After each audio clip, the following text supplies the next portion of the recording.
uyamazi usisi ngapha? Hayi ngithukile mfethu ngiyafefezela njengamanje. Bengithi umntaka baba ngeke samthola nje. Ngiyathuka mangimbona le. Oh umntaka kahle kahle uanti weingane zakho. Hey mfethu. Hayi uNkulunkulu mkhulu. uNkulunkulu mkhulu. Right ke zikode umgcine nini usisi ukumbona? Mfethu.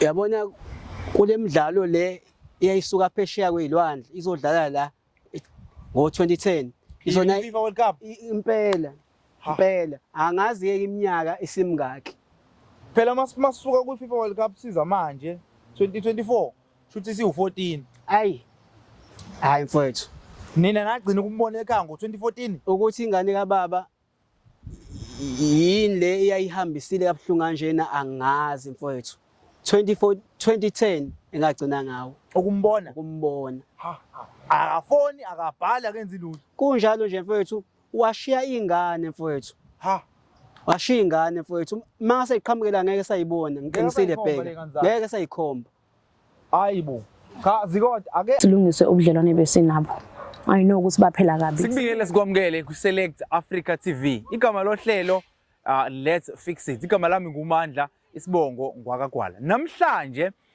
we are fixing again because uyazi ukuthi inhloso ngqangi yohlelo ukubuyisa abantu nezithandwa zabo noma nemndeni yabo njalo njalo so ke namhlanje usibhalelile omunye wodadewethu ofisa ukureunite noma ofisa ukubuyiswa nomndeni wakhe igama lakhe uZandile wakamaphumulo sizokhuluma naye njengamanje also please note ukuthi uhlelo is proudly sponsored by iMahlabathi Car Rentals ama details abhaliwe la ngezansi sizokhuluma noSizandile masuka kuSizandile bese siyaqhubeka njalo njalo do not forget to subscribe like and share the channel it's Select Africa TV on YouTube igama lohlelo Let's Fix It la igama lami nguZandile Maphumulo ngibhalele uhlelo iLet's Fix It ukuze ngikwazi ukuthi ngibuyisane nomndeni wami engawushiya ngo2010 okay Sizandile umndeni wakho wawushiya ngo2010 Heyibo yini ukwenze njani wala tomja imaka ngo2010 phela kwakuyi World Cup wahamba neWorld Cup ngasho njalo uhamba nobani uhamba wedwa ngathola nomunye ubhuti nahamba nobabini ngaphandle safike nami ngisagajo uthando alright so mbukeli weSelect Africa TV uhlelo Let's Fix It usisi uZandile Gumede usibhalelile la ohlelweni njengoba bese ngike ngasho ufuna ukubuyisana nomndeni wakhe so sikwazileke ukutracer down omunye wama family members wakhe ubhuti wakhe omdala sizombiza njengamanje usisi azoyichazela ukuthi kahle kwakwenze njani kodwa ke nawe mfethu hayi nawe unedrama 2010 imaka 2010 11 12 iminyaka emngaka isimningi yona shuthi iminyaka u14 uhambile yo ukuthi ngivelele phela yikho ngicela ukuthi ningisize nami ukuze ngikwazi ukuthi ngikhulume nabo ngoba isimningi iminyaka futhi sengibuya neminye imithwalo manje mana ke nje ukuthi usubuya neminye imithwalo ikhona wawishile ikhona ngishiye isele nobanje ububaleka nje lo mthwalo ngashe nabe besele phela ekhaya babekhona alright banobhuti wayekhona ke noma nobaba le ndaba lena asingayiqedeli la asilanda ubhuti omdala okuyena ozosinika udlube ekhasini ukuthi uzosihlube udlube ekhasini kahle kahle kwenzakalani siza ukuthi uyavuma akavuma ukuthi ubuye kodwa inhloso akusikubhidliza inhloso ukuthi sake igama lohlelo Select Africa TV do not forget to like subscribe as well as share the channel on YouTube igama lami nguMandla Isibongo wagwala njengamanje sizothula ukuqhu kancane siyobiza ubhuti omdala uMashimane simbizelani na simbizela ukuthi azozizwisa nalo udaba osubhalele uSizandile siyabuya hlala nathi siphinde sikubingelele mbukeli weSelect Africa TV igama lohlelo Let's Fix It igama lami ke mina nguMandla Isibongo wakagwala njengoba bese ngike ngachaza ukuthi ngihleli noSizandile bese ngala nginobhuti sizobe sesiyezwa ukuthi kuhamba kanjani njengoba ngishithi ubhuti sizomlanda sesimlandileke ubhuti mhlawumbe ake siqale ngobhuti bhuti ngicela uqale ngithole mhlawumbe nje Isibongo Mina mfowethu ngumaphumulo isibongo Zikode uMashimane. Omashimane. Yeah. Right. Alright. So Zikode mhlawumbe awungifahla nje kancane ngemvelaphi ukuthi nivelaphi kahle kahle njengoba no Zikode no Mashimane njalo njalo nakhiphi yonke lonto. Mfowethu sakhe ezweni lakaMaphumulo singaba amaphumulo sakhe ezweni lakaMaphumulo. Nisenakezweni la kaMaphumulo. Yeah. Right ke. La njengoba kade ngikubiza lapha ya kunosisi osibhalelile. Uthi ufisa ukuxoxa nawe njalo njalo. Sase sakuthola ke ngendlela esikuthole ngayo sase sakudonsa ukuthi uze ngapha ohlelweni. Nangu usisi ngala. Mhlawumbe uyamazi usisi ngapha. Hayi ngithukile mfowethu ngiyavevezela njengamanje. Bengithi umntaka baba ngeke samthola nje. Ngiyathuka mangimbona le. Oh umntaka kahle kahle uanti weingane zakho. Hey mfowethu. Hayi uNkulunkulu mkhulu. uNkulunkulu mkhulu. Right ke Zikode umgcine nini usisi ukumbona? Mfowethu. Yabona kule midlalo le iyayisuka phesheya kwezilwandle izodlala la ngo2010 izona FIFA World Cup impela angazi ke iminyaka isimngaki phela masuka ku FIFA World Cup siza manje 2024 shuthi siu14 hayi mfowethu nina nagcina ukumbona ekhaya ngo2014 ukuthi ingane kaBaba yini le eyayihambisile kabuhlungu kanjena angazi mfowethu 2010 engagcina ngawo ukumbona akafoni akabhala akenzi lutho kunjalo nje mfowethu washiya ingane mfowethu washiya ingane mfowethu mase iqhamukela ngeke sayibona ngiqinisile bheka ngeke sayikhomba hayibo cha Zikode ake sikhulume nawe sisi ke sizwe ukuthi kahle kuhamba kanjani sizandini nangu Zikode umfowenu omdala simlandile ngoba ubucelile ukuthi ucela ukubuyiswa nabantu bakini ukuhlanganiswa nabantu abakini so igama lohlelo lesi City enye yenhloso ngange leyo ukuthi sibuyisa ithandani sibuyisa imndeni abantu bakwazi ukuthi bagcine bebuyisene lokho obungitshela kona uyikhe phezulu kunjalo ngicela ke manje ukhulume nomfowenu igazi lakho enavundla emathunjini kwenze njani noma ufuna ukuthini kuZikode wethu ngizoxolisa la ngendlela engahamba ngayo ekhaya ngangasho njengoba wawazi ukuthi nami ngangizamela lapha yamadlalo nami ngitholela okuncane ukuthi ke ngoba phela nakho senginabantwana ngahlangana nomuntu ke la wangikhohlisa sahamba okwaba iphutha lami ukuthi ke angibangisasho nasekhaya ngoba ngangisaba ukuthi vele angeke nizwane nivume leyo nto ukuthi ngivele ngisuke ngihambe nomuntu okufika ningamazi ukufika kanjalo ke ngahamba kanjalo ke ngithe mangale izinto zaba zinhle khona ekuqaleni washintsha kumuntu ngoba ngathola ukuthi kanti unonkosikazi vele ngalokho impilo engaba kusabaya ngenhleke ngazama ke noma kungithatha iminyaka kodwa ke kwagcina kuhlangene ngoba ngithe awuthi ngibuye ngizoyilahla kwabasekhaya okay mhlawumbe dadewethu sisazoya kuZikode usanidlala udaba ukuthi kwenzakalani awukutshela umbukele ekhaya nami njoba ngihleli la noZikode ukuthi lo mfo owagcina usubhunguke naye wefike ngokuthi uze ngemidlalo njengoba sike senza ukuthi uZikode uthe kwakuyimidlalo yeWorld Cup wekade efike ngokwezemidlalo weqhamuka kuliphi izwe weqhamuka eNigeria weqhamuka eBrazil weqhamuka ngakuzwa futhi ukuthi kunomthwalo obuya nawo hlobo lunomthwalo lapha ngenzeka kube uKellyabag isikhwama mhlawumbe uphethe uKellyabag ngenzeka kube imali ngenzeka kube nanishama bank ngale mthwalo omuni lo usubuya nawo ngoba uyachaza uZikode ukuthi kwasala nezingane ekhaya so awusithi fahla lapho ukuze noZikode ezochazelela ubhuti lo engahamba naye ayubhuti owayefike ngayo le imidlalo leka 2010 kunjalo sase ke esephindile emumva ke yena wawumuntu kumina ongenayo umuntu okay nje wangithembisa kizulu nomhlaba. Lokho engafika mangifika ngale ngafika kungenjalo njengoba ngisho ukuthi wayenonkosikazi. Bakhile nje kunekubo mina ngangihlala kubo wayeqambanga unkosikazi athi uyagoduka ekhaya uyobona uma wakhe kanti wayezelini. Wakutholela indlu wena eceleni. Waye ikubo. Wakubeka kuwo enomuzi wakhe. Enomuzi wakhe nonkosikazi. Alright.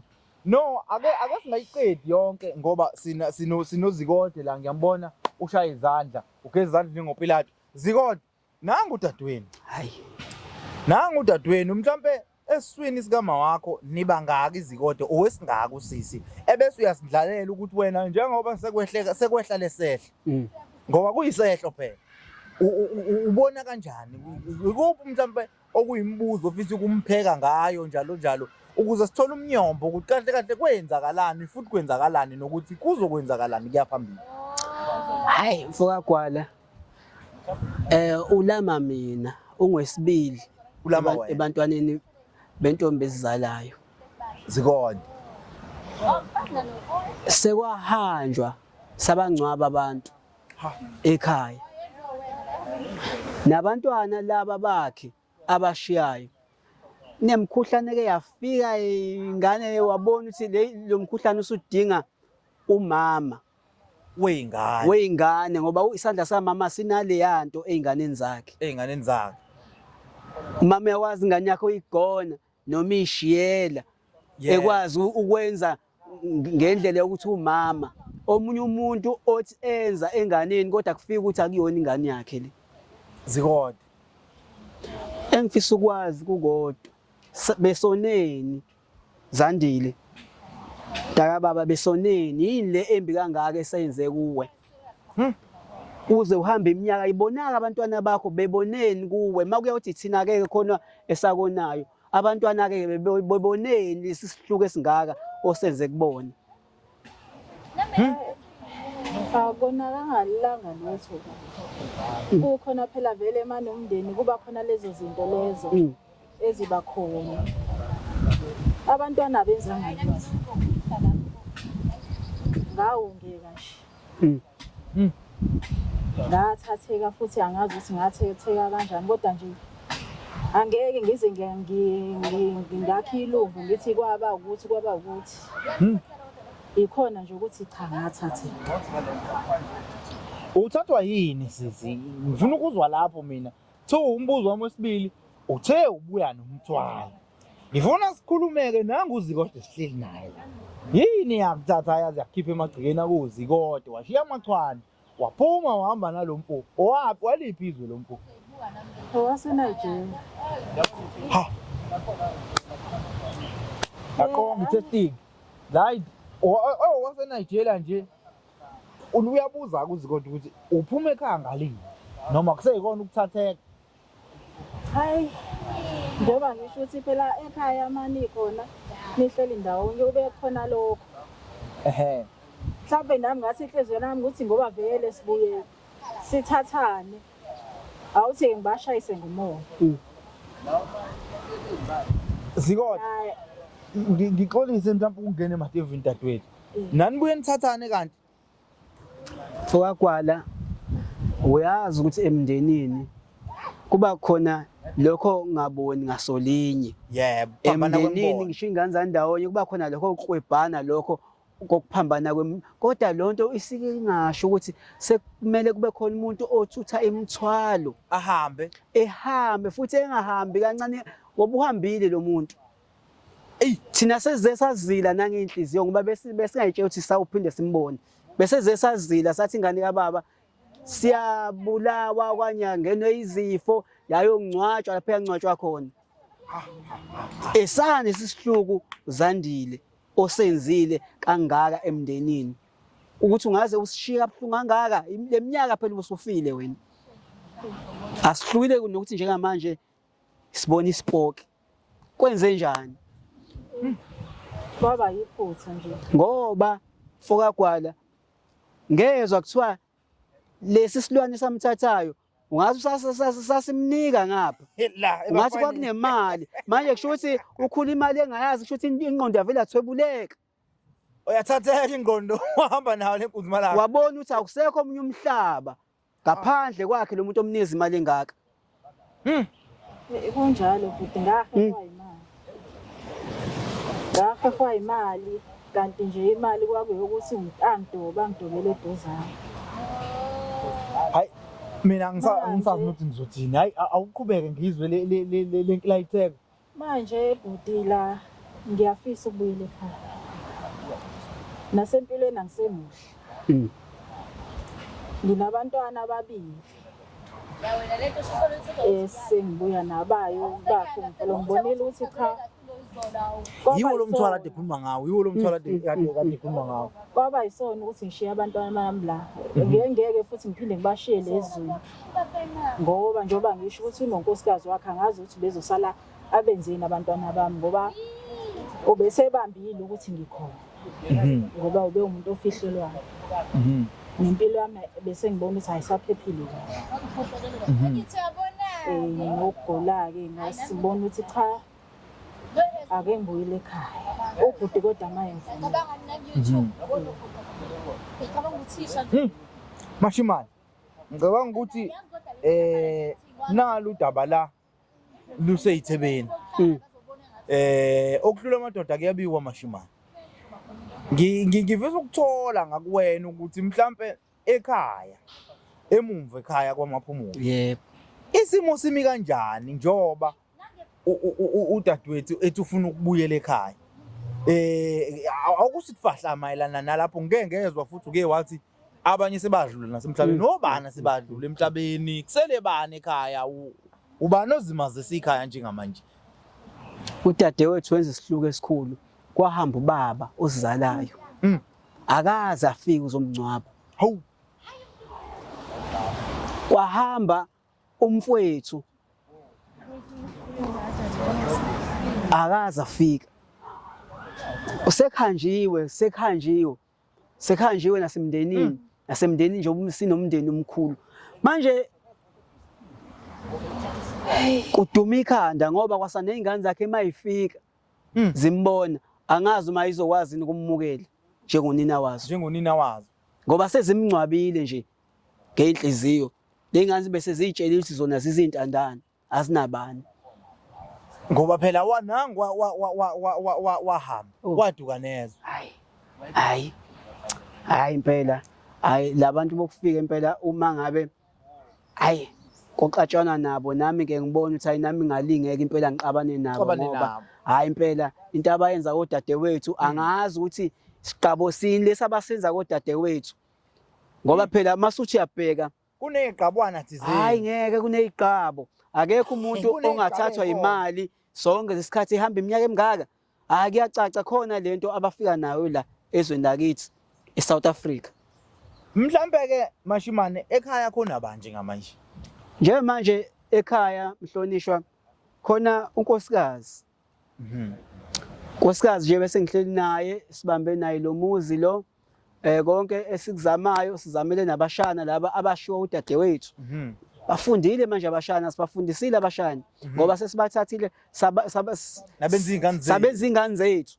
Esikwenzela lezi ingane lezi zethu nabo siyabenzela abantwana bethu uniform yesikole.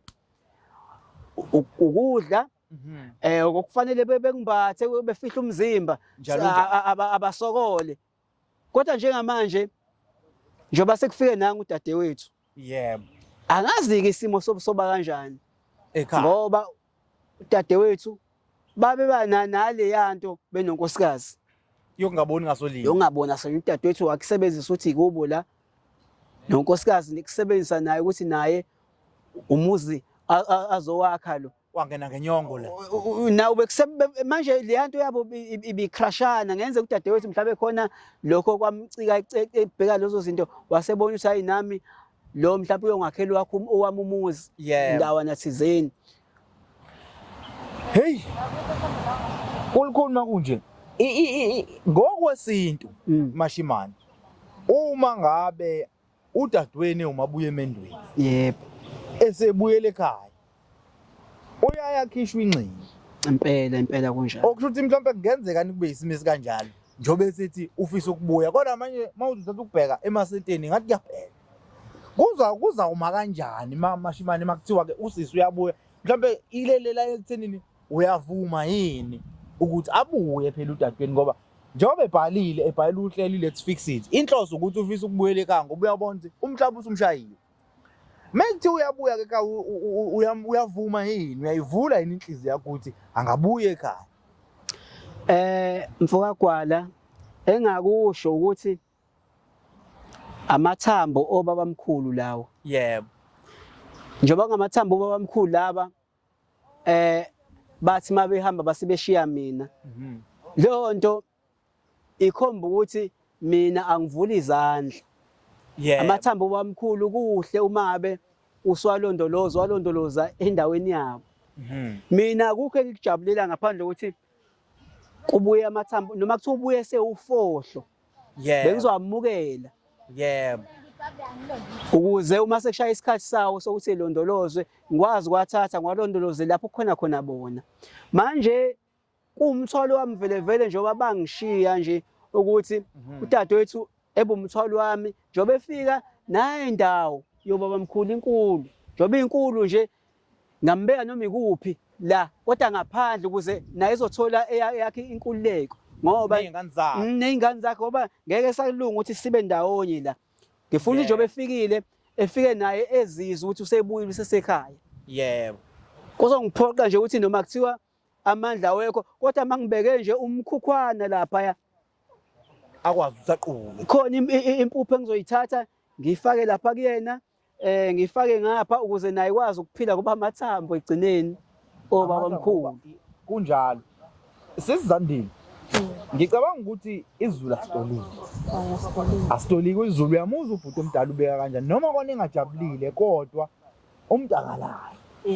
Nokuyiyona inhloso ngangi yohlela ukubuyisa abantu. Mhlawumbe kupho ngakusho ukubhodi sesivala amazwi wakho okugcina ngoba ngicathi umzwithu ubhuti ubeke kanjani. Ngidlulisa nje ukubonga kakhulu ngoba hayi bengingakholwa ukuthi uzongamukela. Bekungekho beke sekukulahlela phela. Kodwa ngijabule kakhulu. Angikwazi ukuchaza. Ngijabule kakhulu ukuthi angivumele ngibuyele ekhaya.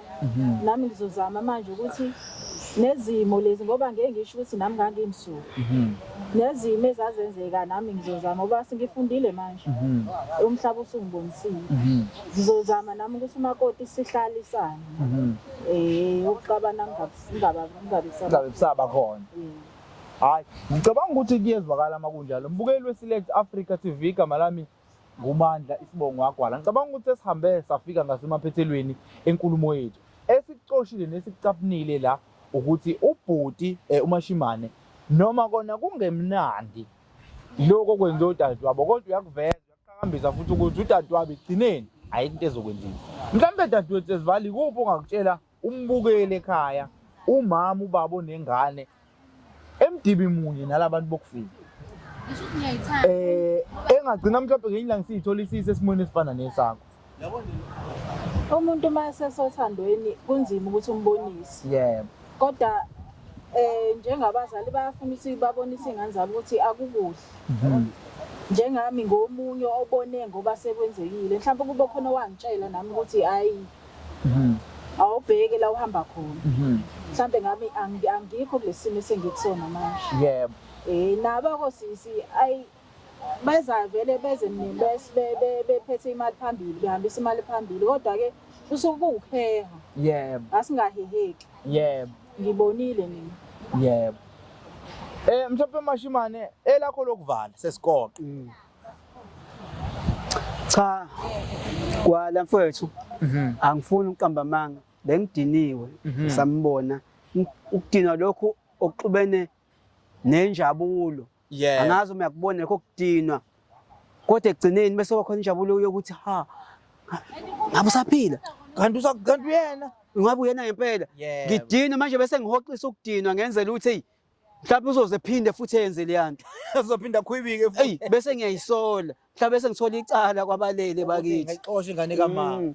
Kodwa ke egcineni mfowethu ngiyamxolela.